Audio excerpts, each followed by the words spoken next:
ଜୟ ଜଗନ୍ନାଥ ସାଙ୍ଗମାନେ ଯୋଉ ଲୋକମାନେ ତମ ଦ୍ୱାରା କିଛି ଫାଇଦା ହାସଲ କରିବା ପାଇଁ ଚାହୁଁଛନ୍ତି, ତମକୁ ୟୁଜ୍ କରୁଛନ୍ତି, ସେଇ ଲୋକମାନଙ୍କ ପାଇଁ ତମେ ଡିପ୍ରେସନରେ ରହିବା ଅପେକ୍ଷା ତାଙ୍କଠାରୁ ଦୂରେଇ ଯିବାଟା ସବୁଠୁ ଭଲ।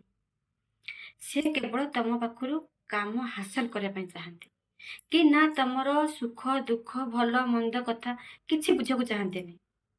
ସେ କେବଳ ଚାହାନ୍ତି ଯେ ସିଏ ଆମ କାମ କରୁ, ସେ ଆମ କାମରେ ଆସୁ, ସିଏ ଯାହା ହବ ହଉ। ସେଇଭଳିଆ ଲୋକମାନଙ୍କ ପାଖରେ ରହିକି ପ୍ରତ୍ୟେକ ଦିନ ଚିନ୍ତା କରି କରି ଡିପ୍ରେସନ ରହିବା ଅପେକ୍ଷା ତାଙ୍କଠାରୁ ସାଇଡ୍ ହେଇଯିବା ବା ଦୂରକୁ ଚାଲିଯିବା ସବୁଠୁ ଭଲ। ପଛେ ବକ୍ତେ ଖାଇକି ଆଉ ବକ୍ତେ ଉପାସ ରୁହ, କିନ୍ତୁ ସେଇଭଳିଆ ଲୋକମାନଙ୍କ ପାଖରେ କେବେ ବି ନ ରହିବାଟା ଉଚିତ। ପ୍ରତ୍ୟେକ ଦିନ ମରିବା ଅପେକ୍ଷା ତାଙ୍କଠାରୁ ଦୂରେଇ ଯିବାଟା ସବୁଠୁ ଭଲ। କଥାଟା ଭଲ ଲାଗିଥିଲେ ନିହାତି ଗୋଟେ ସୁନ୍ଦର କମେଣ୍ଟ କରନ୍ତୁ। ଜୟ ଜଗନ୍ନାଥ।